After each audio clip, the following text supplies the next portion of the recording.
Yani çocuk o olayı şey yaptığı için orada yanlış bir harekette bulunmuş. O yüzden Aydın Bey, şimdi siz bize biraz şey edebilirseniz, yani en azından şu tahliye davasını durdursalar.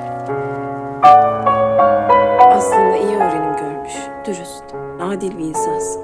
Ancak yeri geldiğinde bu erdemlerinle insanı boğan, küçük düşüren, aşağılayan bir hava taşıyorsun. Bütün mesele ne senin biliyor musun? Sen acı çekmemek için kendini kandırmayı tercih ediyorsun. Donc Winter Sleep de Nuri Bilge Ceylan, pouvez-vous nous parler de ce choix, Christian Benedetti? Alors c'est un choix qui s'est fait de façon,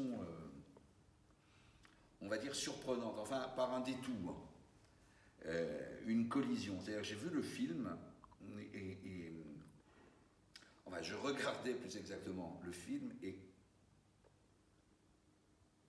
tout à coup je reconnais un fragment, un bout de texte et je me dis je connais ça.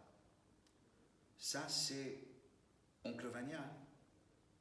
Tiens, pourquoi, comment? Et en fait, au fur et à mesure, je me suis aperçu qu'effectivement, oui, il y avait des bouts d'Oncle Vania, mais pas, comment dire, pas pour en faire une adaptation, etc. C'était vraiment une source d'inspiration.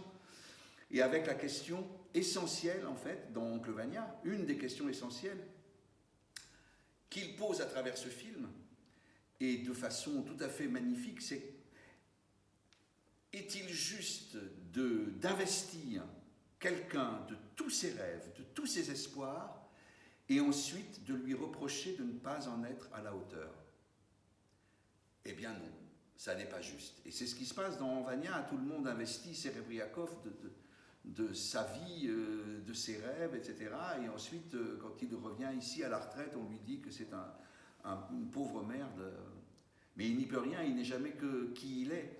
Et donc ça m'a beaucoup passionné de voir cette thématique comme ça reprise là.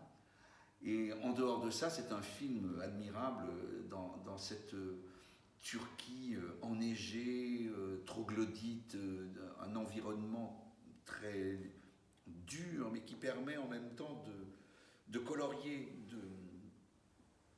qui ouvre des voies imaginaires comme ça. En plus, il y a cette histoire d'amour.